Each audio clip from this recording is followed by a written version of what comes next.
Hola, bienvenidas a Otroras, el podcast. El día de hoy vamos a tener una charla muy especial. Yo soy Mónica Rodríguez. Yo soy Luisa Villarreal.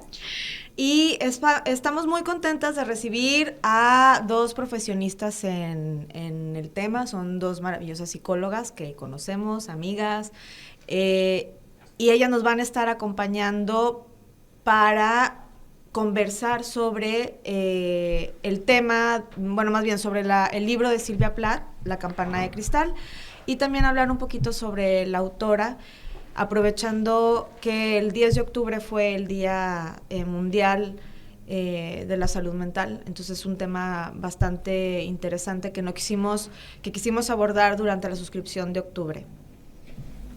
Bueno, una de ellas es Eva Albores, psicóloga egresada de la ULSA.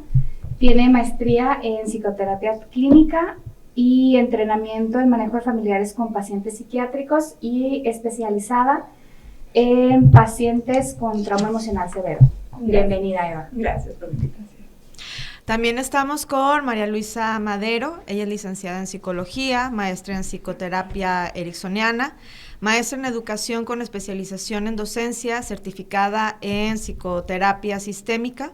Cuenta con diplomados en terapia cognitivo-conductual, terapia familiar y de pareja, mindfulness. Se especializa en terapia de adolescentes y adultos, de orientación vocacional, trastornos alimenticios, ansiedad, depresión, procesos de duelo, terapia de pareja, entre muchos otros. Gracias, María Luisa. Gracias por la invitación. Gusto estar aquí con ustedes. Pues vamos a empezar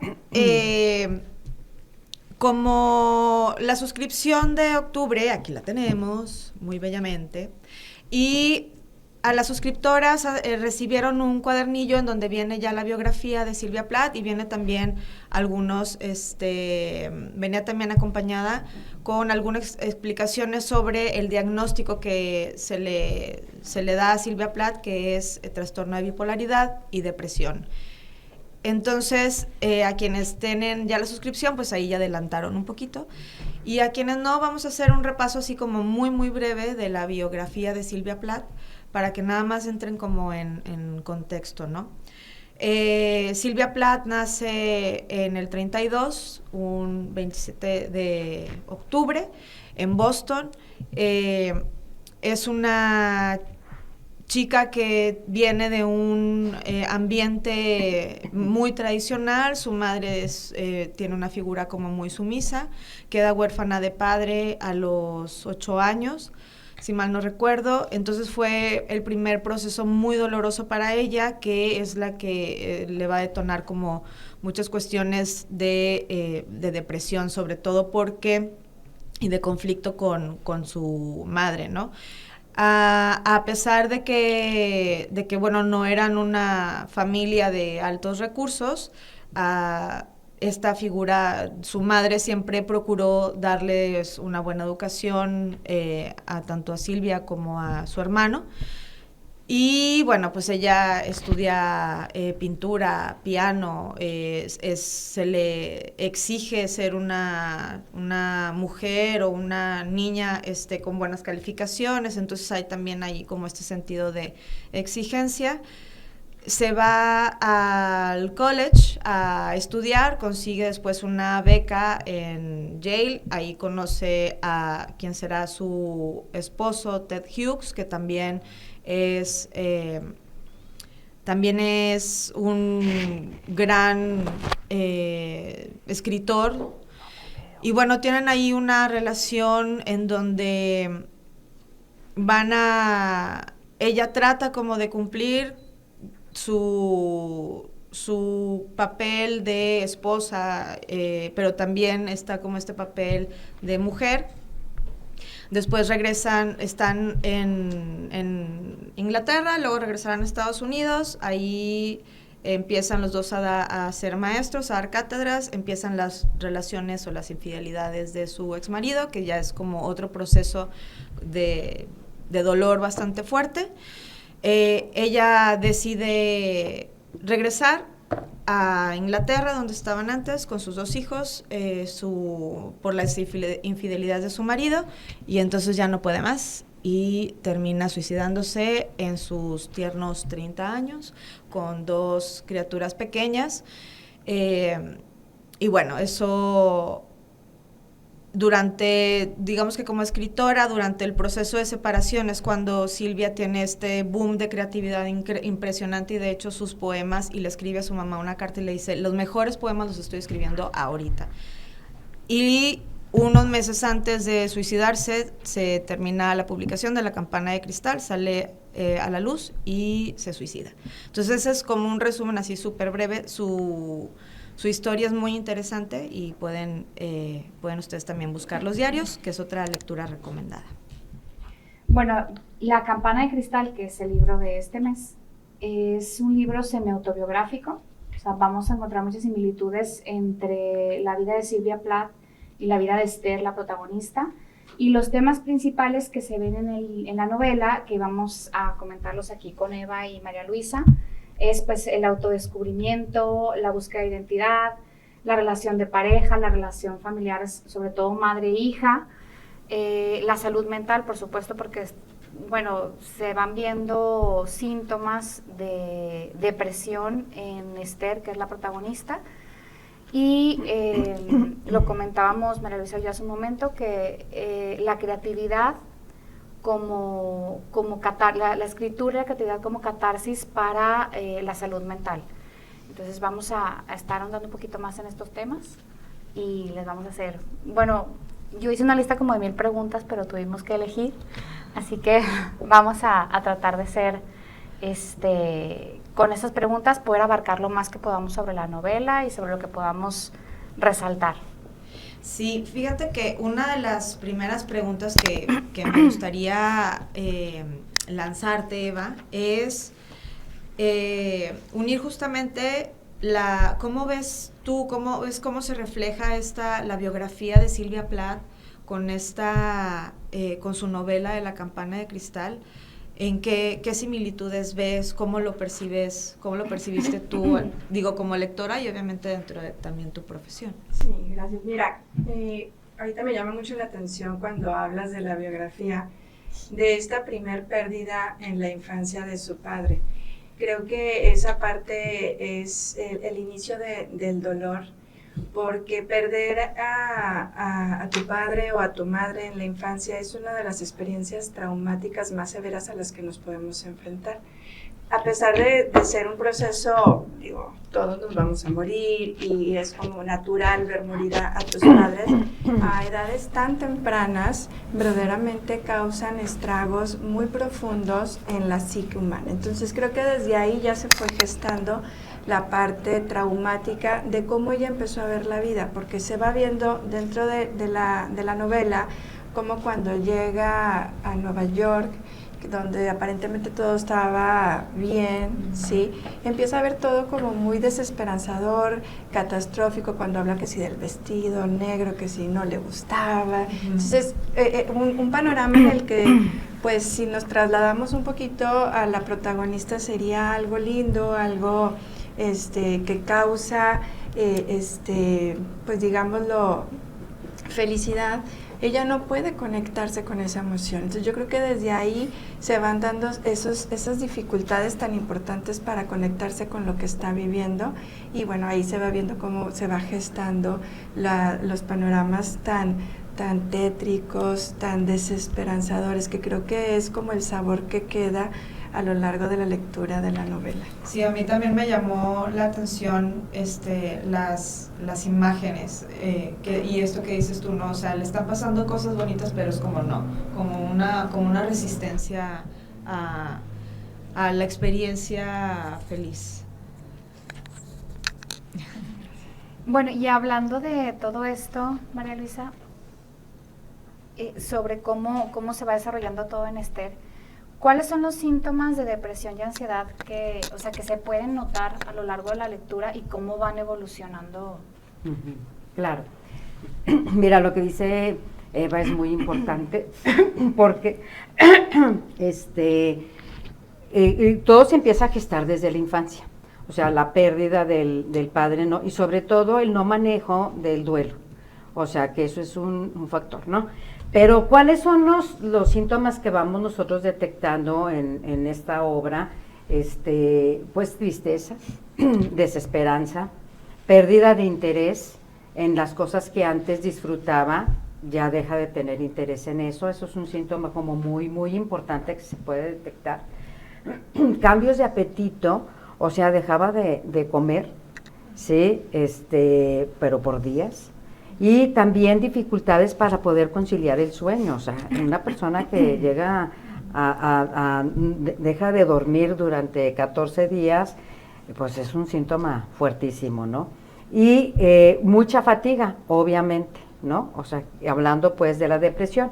Con respecto a la ansiedad, hay una ansiedad social, porque hay una exigencia fuerte con respecto a las expectativas sociales. Entonces, en ella se despierta pues como esa ansiedad, ¿no? Miedo a la muerte, aunque presentaba más en la evolución de este trastorno, había cierto miedo pues al tema de la muerte, teniendo pensamientos recurrentes y mucha dificultad para concentrarse en las actividades, o sea, era muy fácil perderse que en un momento estaba como actuando sobre las exigencias que tenía allí en Nueva York, sin embargo tenía pues como esas fugas, ¿verdad? Ese despistarse un poco con respecto a las actividades cotidianas y empezó a tener tener pues pensamientos suicidas.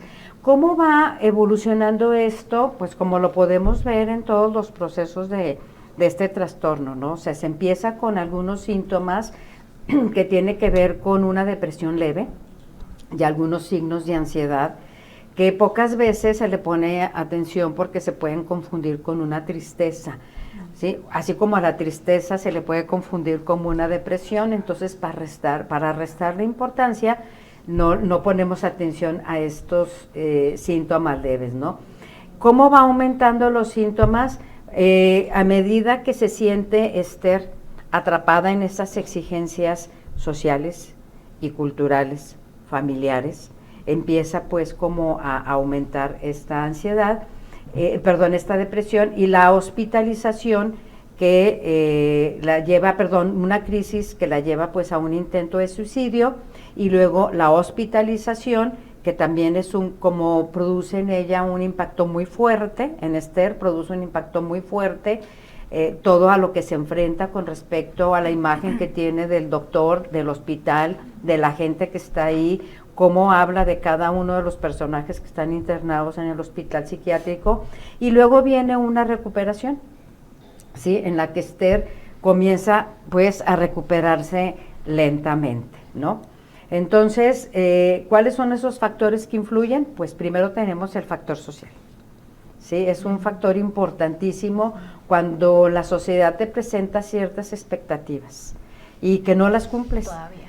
Y que todavía vemos, ¿no? O sea, claro, que tú pretendes ser de una manera, pero pues hay ciertas características o cierto comportamiento, ciertas actitudes que se esperan de ti no como persona, sino como género, por ejemplo, sí, ¿no? Que es uno de los temas fuertes también que aborda esta novela, ¿no? Y que si no los cumples, luego lo pueden malinterpretar con inestabilidad emocional. Es claro, que mírala, no se quiere casar. Está loca. Sí, está loca. Claro. Pero, y aparte, sí, a mí me parece, ahorita lo comentábamos, esto de cómo la sociedad también, o sea, este sistema heteropatriarcal cisgénero, cómo también enferma, ¿no? Por esto mismo, por las expectativas, y porque yo comentaba con Luisa y le decía, es que la mujer todavía es que no podemos ganar, porque siempre estamos, o sea, son unas expectativas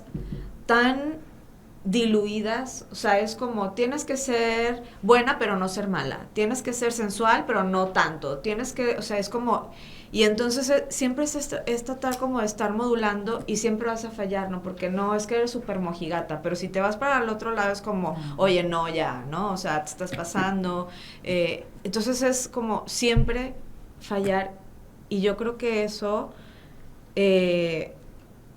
pesa mucho más aparte todos los roles de cuidado que se nos ponen, ¿no? Es que es frustrante. A final de cuentas, a lo que nos seguimos exponiendo como se exponía ella es justamente la frustración. O sea, ella quería viajar, ella quería hacer tantas cosas y era como esta parte de, pero ¿y no te vas a casar con este buen partido que se te está presentando? Sí. Entonces, como cuando ella le dice, pues no, gracias, no me quiero casar, entonces es justamente señalada y pareciera que a partir de ahí viene un descenso en su estabilidad emocional. Claro, ahora fíjate, esto que dice Eva es muy importante, pero esa implicación de no casarte tiene que ver también con que tú no puedes desarrollarte como persona. Y creo que en este sentido, para Esther eso era muy importante. Ella como que pretendía como mujer, como ser humano, desarrollarse en un ámbito diferente, sin embargo la sociedad le marcaba como ciertas actividades, por aquí te vas y puedes trabajar antes de casarte, ya después ya no. Ya no. ¿Sí? Entonces tener que cumplir con un rol que choca pues con lo que tú deseas, pues eso viene a crear un problema muy fuerte en cuestión de la identidad, ¿no?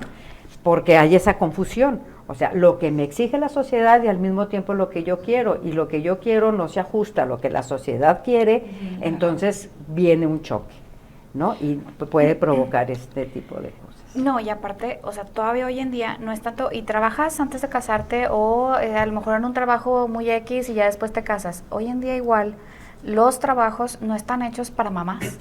No. Ay, o sea, yo como sufro con eso, porque entonces tú eres la que tiene que estar yendo por los niños a la escuela, tú eres la que tienes que estar encargándote de todo lo que tienen que entregar, de todo lo que, o sea, yo le pregunto a mi esposo, ¿y qué talla usa María Emilia de ropa? No sé. ¿Y qué calcetines? No. ¿Cuántos zapatos tiene? No. Entonces, tengo que hacer yo, claro, o sea, sí, claro. O sea, ¿cuántos años tiene? ¿Cuándo nació? Pero, Ay, no, ya. o sea, pero eres tú la que tienes que estar, o sea, en todo, y si hay que llevar algo a la escuela, si no hay que llevar, si tiene un festival, le tienes que mandar a hacer un vestido.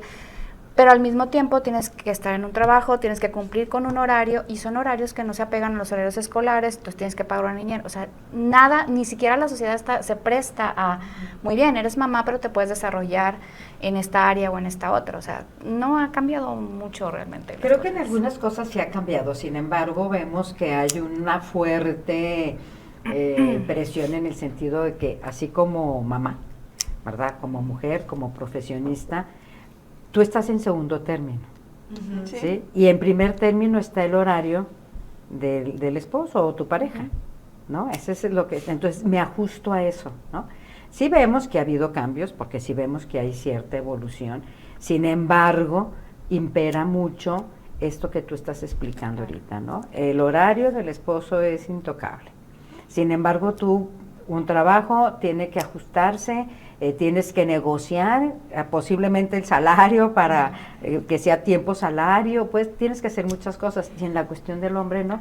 Entonces es lo que pasa con Esther, ¿no? O sea, el rol del hombre era muy claro, muy específico, y el rol de la mujer también es muy claro y específico en la novela. ¿Trabajas antes de casarte? Ya está ahí. Y hasta ahí, y luego ya tendrás que realizar las actividades propias de una madre, ¿verdad? Para atender a tus hijos y al marido. No importa cómo, bueno, además, ¿no? Y no importa cómo sea el marido. Sí. ¿Sí? A la vista de los demás está como más desde lo superficial. En el caso de Esther, era un profesionista exitoso. Médico. Un médico. Médico, sí, es así un como médico. lo mejor, ¿no? Claro, un médico y además exitoso, ¿no? Claro. Entonces, también eso pesa mucho, ¿no? Porque eso lo hace y lo define como un buen partido. Sí, y luego aparte está bien fuerte porque cuando le dice, no, bueno, pues no me voy a casar. Y le dice, bueno, ya se te pasará. Así como, o sea, tranqui. a final de cuentas es una anulación, ¿no? De un deseo, o sea, no, ahora ya se te va a pasar, o sea, no pasa nada. Y en ese sentido también está muy bonito, a mí me gustó esta imagen de la higuera, de los higos, en donde decía, es que quiero esto, y es un higo que es tener una familia, pero se cae, pero quiero también bajar, se cae, ¿no? Y el higo, entonces como la espera, tanto como el fruto que son esos anhelos, de repente en esta indecisión simplemente se maduran, se caen y no pasa nada, ¿no? O sea... ¿Y cuál escoger? Y fíjate, eso, y sabes, también creo que es como, ahora sí que sin victimizarnos, es como a lo que nos enfrentamos todas las mujeres, ¿no? Esa caída poco a poco de esos deseos en muchos momentos, y cómo influye muchísimo la estructura mental de la que estás hecha.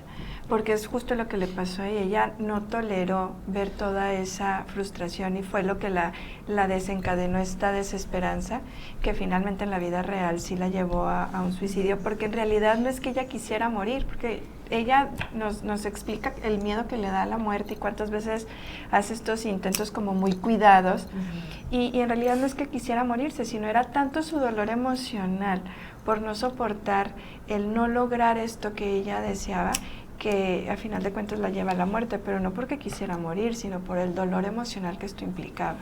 No, yo creo que es así como el redondear, ¿no? Esto que estamos diciendo, y es muy importante, pues, cómo esta evolución, estas ideas, o sea, las ideas suicidas, les tenemos que poner atención, y no porque sean fallidas no significa que no sean importantes, ¿no? Entonces, como si poner atención en eso, que por la época, en como está escrito, en la época en que determina pues la obra, pues había como poco interés, ¿no? Sí. Entonces son cosas como tú dices, ya se te pasará. Todo esto va a ser una obra. Tú puedes realizar en tu vida una cosa distinta, ¿no? Es pasajero, ¿no? Como capricho. Como capricho, entonces es como minimizar, ¿no? Y como, bueno, ya hablamos un poquito de la relación de Esther y su madre, y me llama a mí también la atención que en la vida real ella escribe que realmente, o sea, cuando se muere su papá es como su aliado, ¿no? Pero se queda con esta mamá, que es una mamá como sumisa, súper abnegada, que a final de cuentas es como otro rol que se espera de la mujer, ¿no? O sea, tú tienes que dar, como decías tú. Ahorita, o sea, nosotros nos quedamos en segundo término, y entonces la mamá podría andar con ropa remendada, pero las clases de piano, pero las clases de pintura. Y esto es como en Silvia Plath. ¿Qué de esos detalles de la biografía ves tú, María Luisa, que también se presentan en la obra? Pues una sobreprotección de la madre, ¿sí? En cuestión de la relación a la mamá, ¿no? Me preguntas. Sí. Una sobreprotección de parte de la mamá, pero una sobreprotección cumpliendo ciertas expectativas, como no te desvíes de esto, ¿sí? No una sobreprotección que no la deja crecer, que no la deja como plantearse cosas distintas en su vida, porque ella aparentemente va a estar ahí para ella, ¿no? La muerte del padre, sí, es un dolor muy fuerte, pues, para el caso de aquí de Esther, y pero también platicábamos Luisa y yo en el sentido de que ¿qué hubiera pasado si el papá estuviera? ¿Verdad? Porque generalmente idealizamos, ¿no? La persona que se va es, bueno, si estuviera, mi vida sería diferente, podría resolver como muchas cosas. Sin embargo, no lo sabemos, porque también el papá estaba encuadrado en un sistema. Si esto lo vemos desde el enfoque ecológico, está en un sistema familiar, social, cultural, entonces está envuelto en lo mismo. La relación de Esther con el papá, sí, ahí se queda, como que fue muy buena, pero si hubiera sido tan buena, también hubiera sido con punto de rescate, ¿sí? Para Esther. Claro. Entonces, a veces, digo, lo menciono como un tercero, ¿verdad? Porque ahorita lo mencionaban, ¿no? La madre tiene expectativas muy poco realistas con respecto a Esther, ¿sí? Desde la visión de Esther, ¿verdad? O sea, si todo lo que era el desarrollo artístico, clases de esto, clases del otro, pero no había un soporte en lo que a ella le gustaba. O sea, la mamá no valida esa parte. Entonces eso también es un factor importante en el desarrollo, pues, en cuanto la relación de Esther con la mamá, porque si tu madre no te valida, entonces ¿quién más te puede validar? ¿No? Sí. Entonces aquí que vemos eso, ¿no? Una falta de comunicación, esa falta de comunicación es notoria, ¿sí? Dan así en esta parte de que al rato se te pasa, esto no es importante, es pasajero, es porque estás en una crisis romántica posiblemente, ¿no? Y entonces no hay esa comunicación de entendimiento por parte de la madre, ¿verdad? Con respecto a Esther. Incluso en las terapias, ¿no? O sea, cuando la acompaña a las terapias es así como, o sea, describe como, bueno, la mamá se queda fuera. Es ahí donde se ve la sumisión, cuando el doctor le plantea, bueno, vamos a darle electroshocks. Yo me pongo de manera empática en aquellas épocas. El electroshock, bueno, en aquellas épocas y en este es como el último del último recurso para un paciente con unas recidivas tremendas. Y en cambio no habla de ningún otro tipo de terapia más acogedora, más rescatadora. Y creo que eso es algo que deja mucho a deber dentro del tratamiento que ella pudo haber recibido, ¿no? Claro, incluso desde la primera cita que tiene con el doctor. Exacto.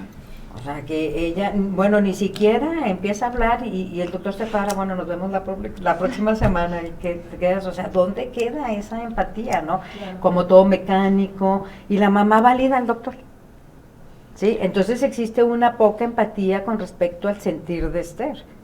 Entonces ahí vemos, pues, que no hay, como esa red que se requiere para este tipo de pacientes, ¿no? Perdón, y de ahí la dificultad también de Esther de poder establecer límites sanos en sus relaciones, ¿no? O sea, no, porque ni ella se podía validar a ella misma, no era validada, tampoco ella se validaba, entonces no había una forma en que ella pudiera establecer sus propios límites respecto a lo que ella quería, a lo que no quería, a lo que... Una terapia que rescatara, que sostuviera, no había, era una terapia totalmente de enjuiciar, de tú eres el enfermo. Digo, no sé si esto coincida con la parapsiquiatría que en la época quizás hubo, donde había toda esta revolución de se parten dos y lo tradicional, que electroshock y en internamientos, y que dejaba un tanto desprotegida toda la parte de la psiquiatría, la psicoterapia más humana. ¿Qué diferencias ves, Eva, de los tratamientos que se mencionan en la novela, que obviamente era lo que se usaba en la época, a hoy en día? O sea, ¿cómo ha evolucionado los tratamientos psicológicos, psiquiátricos? Bueno, han evolucionado en todo sentido, evidentemente. El electroshock hoy en día es una práctica que todavía existe, pero ya casos sumamente... Pero son extremos. Me da como cosas. Sí, ahorita que termine. Exacto, son tratamientos ya cuando absolutamente el paciente no responde a ningún tipo de tratamiento. Obviamente no es como lo plantea ya en la novela, o sea, son procedimientos que han evolucionado donde se cuida la estabilidad del paciente, o sea, no es como naranja mecánica, ¿verdad? Porque así me los imagino. Sí, no, es un poquito como la neuroestimulación hoy en día. Entonces son procedimientos que no podemos desinformar diciendo que son del todo malos, porque si hay pacientes que realmente lo requieren. Sin embargo, hay una gama tremenda de tratamientos farmacológicos en donde los efectos secundarios cada vez son menores, el paciente cada vez responde de una manera más ágil, más rápida y cuidando su funcionalidad, que eso es un punto importante, porque regularmente pensamos en el paciente psiquiátrico como un paciente que ya no va a ser funcional, como un paciente que ya no se puede hacer cargo de sí mismo, sedado, drogado, sí, que se va a hacer adicto, cuando en realidad eso está muy lejos ya de la realidad. Incluso sí es importante decir en trastornos como en el que presentó la autora, es indispensable la medicación cuando hablamos de un trastorno bipolar. O sea, no podemos entender un tratamiento de trastorno bipolar sin un tratamiento psiquiátrico. No me dejará mentir aquí mi querida maestra.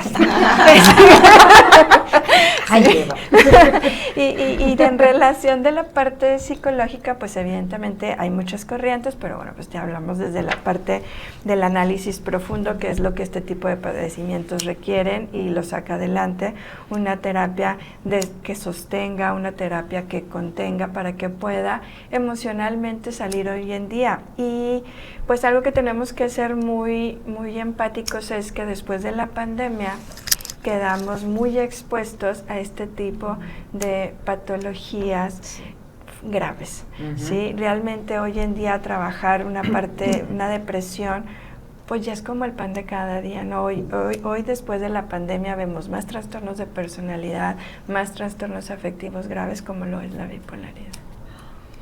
Y fíjate, apoyando acá lo que dice Eva, la práctica de la activación cerebral, neurológica a nivel de las celulitas, ¿verdad? Las neuronitas, son prácticas ya como no último, pero sí como un recurso después de haber probado medicamentos, que es cuando, porque bueno, pues yo creo que también tú has de haber visto en que ya esta combinación de este medicamento con este otro, sí, claro. y no hay pues esa respuesta, no hay esa activación de neurotransmisores, entonces se propone como esa práctica como un recurso, ¿sí?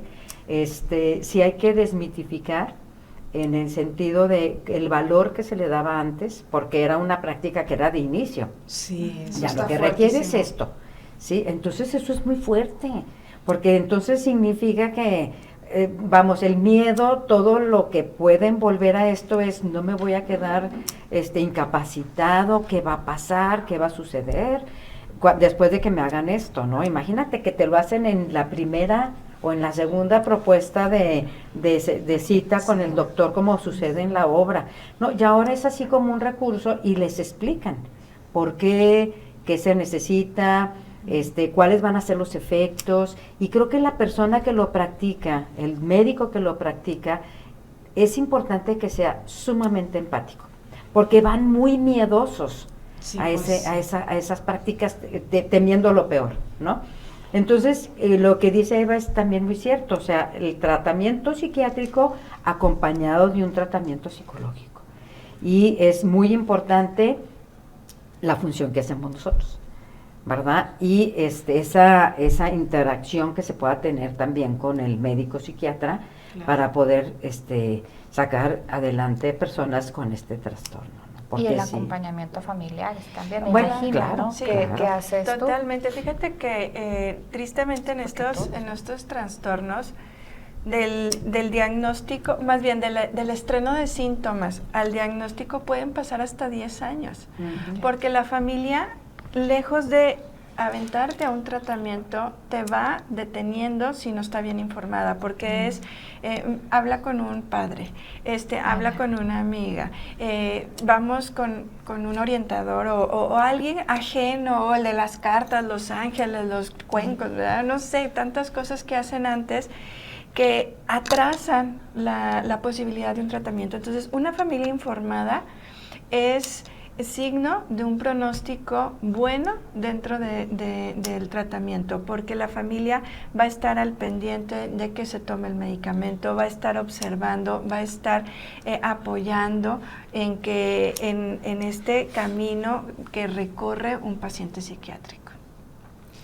Sí, qué importante el desmitificar, y eso era parte del objetivo justo de esta charla, porque claro, es tomar una referencia de una novela que está situada en los años 50 en un contexto histórico que tiene un peso también de rol de género bastante, pues todavía muy, muy tradicional, pero que sirviera justamente para tener como esta plática con ustedes que son profesionales, que son psicólogas y que aparte tienen y llevan pacientes de la mano que también, donde están en contacto también con terapias psiquiátricas, para eso, ¿no? Para quitar estos estigmas. Fíjate que a mí, me llevo muchísimo, yo pensé que los electrochoques era algo que ya no existía, porque a mí me parece como súper violento, pero claro, es como lo expusieron ustedes ahorita, ¿no? O sea,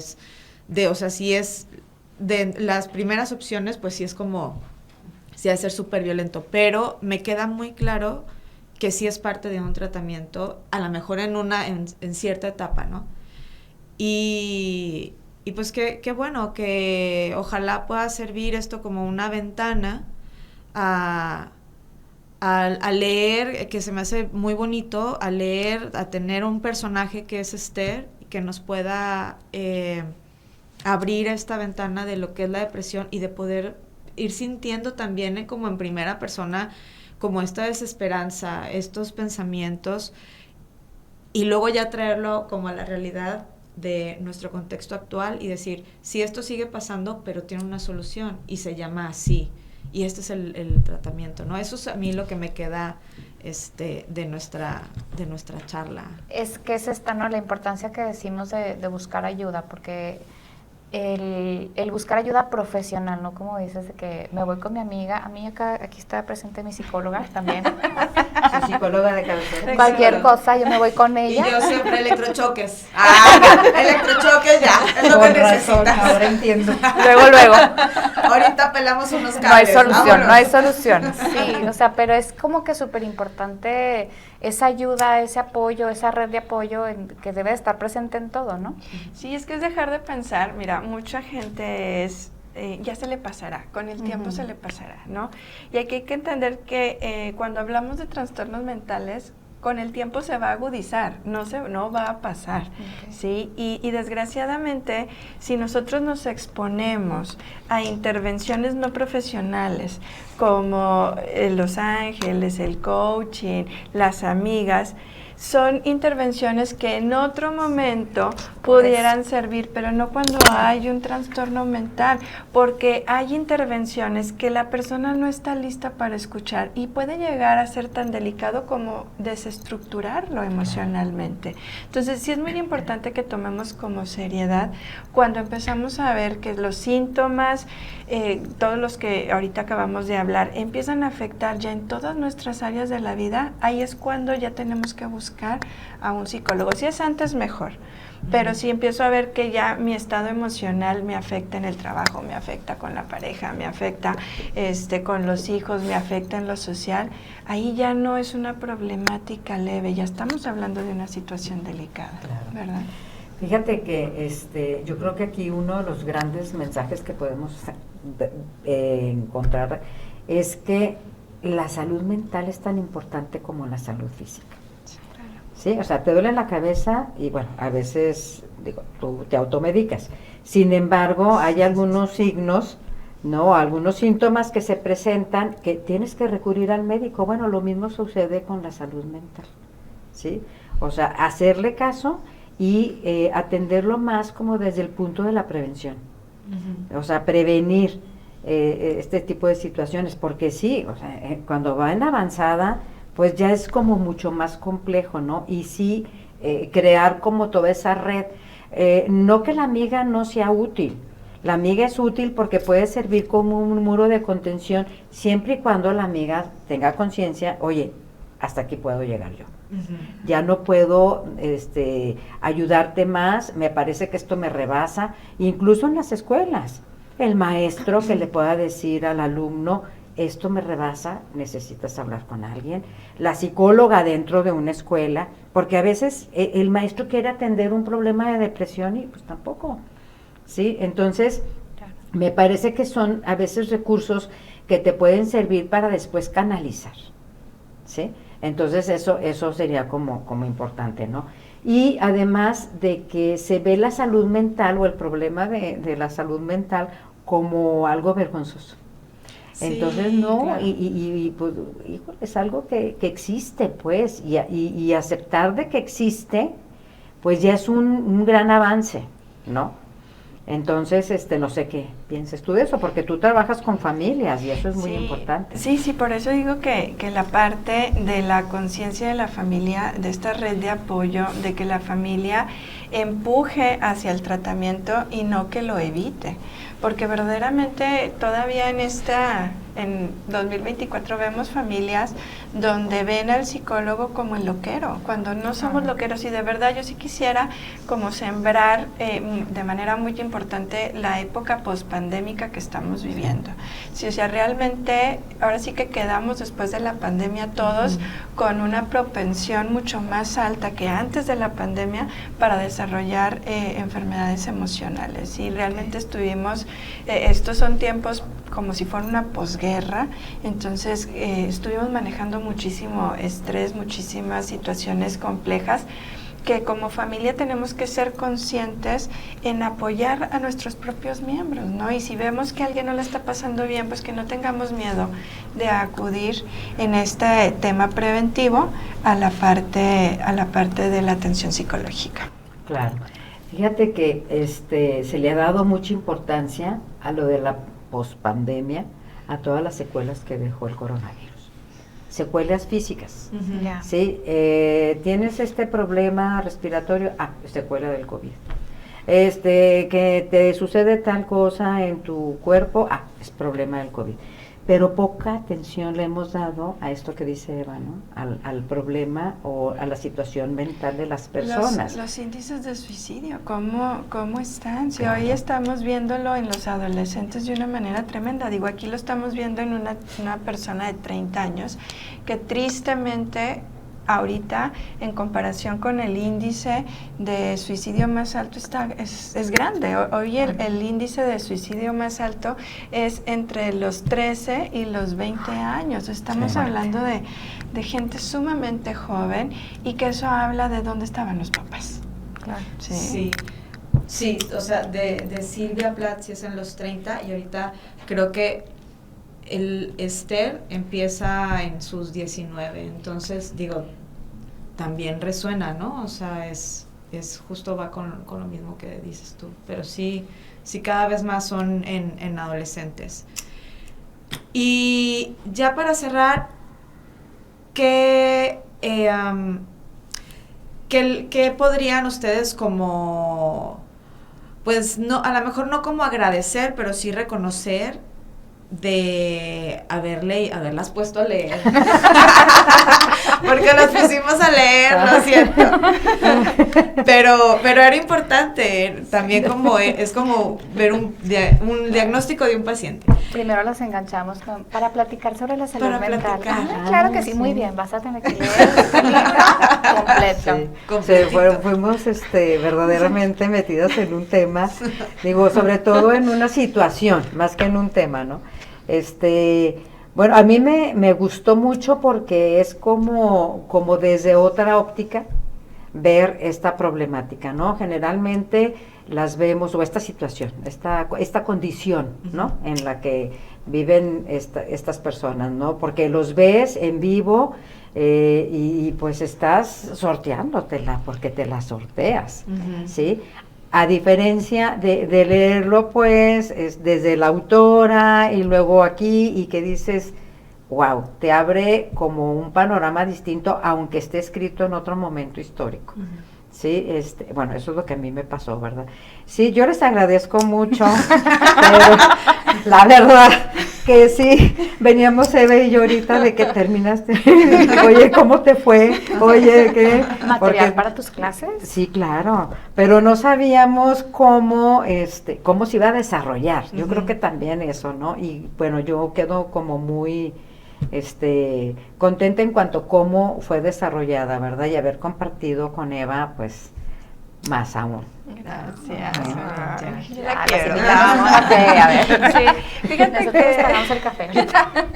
Fíjate que fue para mí muy padre, porque efectivamente, como dice María Luisa, cuando estás frente al paciente, tú te prestas al paciente, eres el psique del paciente, entonces estás cuidándolo y estás viendo a ver por dónde viene una situación, por dónde tienes que hacer intervenciones y demás. Entonces, vives la problemática del paciente cuidándolo en todo momento. Y aquí pues no había necesidad de cuidar a nadie. Entonces fue como más rico porque fue esta parte de meterte sin la contratransferencia o las defensas que uno debe de tener como psicoterapeuta, y fue entender y ser más el paciente. Entonces fue padre, fue lindo, me quedé picas. Para la que sigue. Pues los diarios, los diarios, sí. Lo que sigue. Bueno, ¿y tú, Luisa?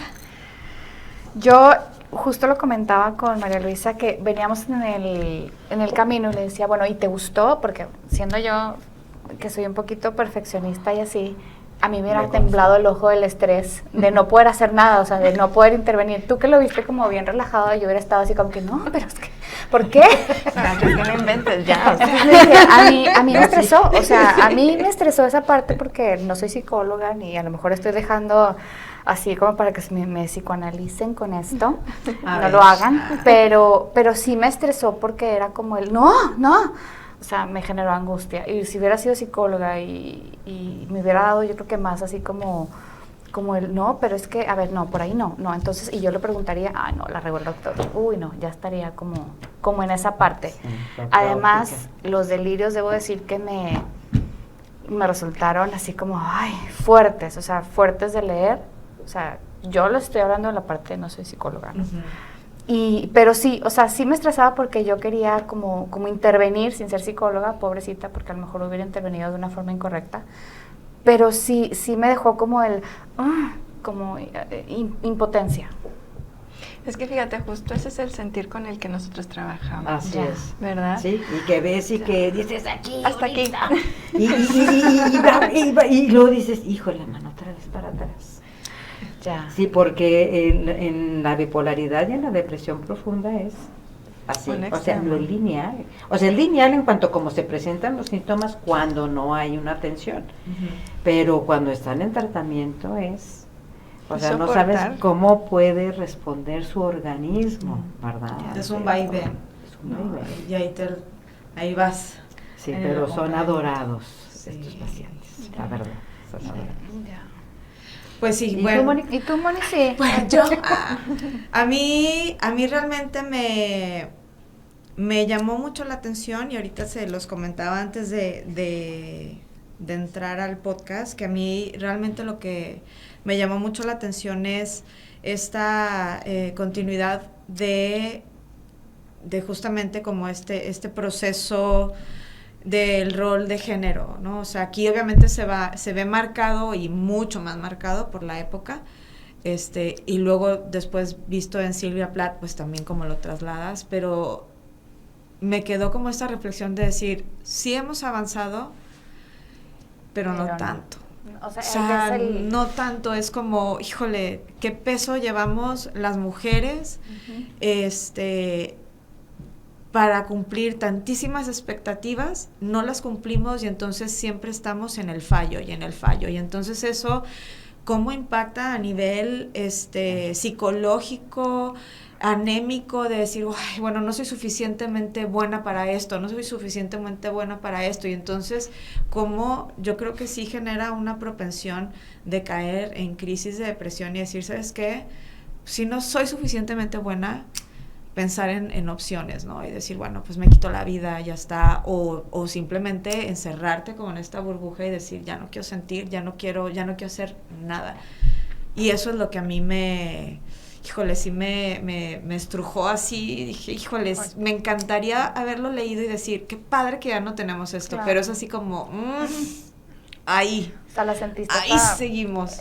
Como de la época actual, ¿no? Como que la vas sintiendo y dices, claro, en 1950. Que te digo una cosa, si vemos generaciones un poco más jóvenes, realmente ya están esbozando en su mente esta posibilidad del no matrimonio, de otras cosas, pero creo que todavía la época de nosotros nos costó trabajo.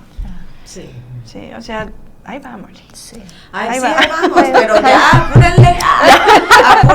Córranle, alcáncenos.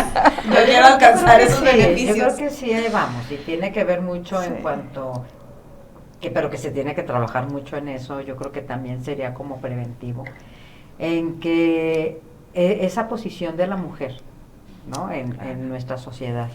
Cómo ayudarla, ¿verdad? A establecer esos límites, porque se habla mucho del empoderamiento, pero el empoderamiento tiene muchas repercusiones también, ¿no? Entonces, muchas renuncias. Y muchas renuncias. Entonces yo creo que sí vale la pena como seguir en este camino, porque yo sí tengo la esperanza que sí se puede. Sí, ¿verdad? sí se puede. Cuando le pones demasiado peso a lo que se espera socialmente, pues más te va a pesar a ti. A mí como me Más educaron muy complicado va a ser. tradicionalmente, no sé. ¿Cómo ves? Diablos. Recorcholis. Diablos. Oigan, pues bueno, queremos ya cerrar como esta bonita intervención. Les agradecemos muchísimo todo su tiempo, su disponibilidad, todo su conocimiento volcado aquí, que es precioso. Y bueno, yo les quiero agradecer muchísimo a ustedes, a Silvia, a Esther también. Claro. Y nos vemos ¿cuándo, Luisa? ¿Cuándo nos vamos a volver a ver? Pues hasta el próximo mes. El próximo mes con un libro también muy sabrosón. Sorpresita. Y estamos en redes. Otroras MX. En todas. En Es todas. El mismo usuario. Muchas gracias. Muchas gracias a Gracias ustedes por la estar aquí. invitación. Y gracias a ustedes también por acompañarnos en este episodio. Nos vemos prontito. Gracias, Luchis. Gracias, Eva, gracias, María. Gracias. Adiós.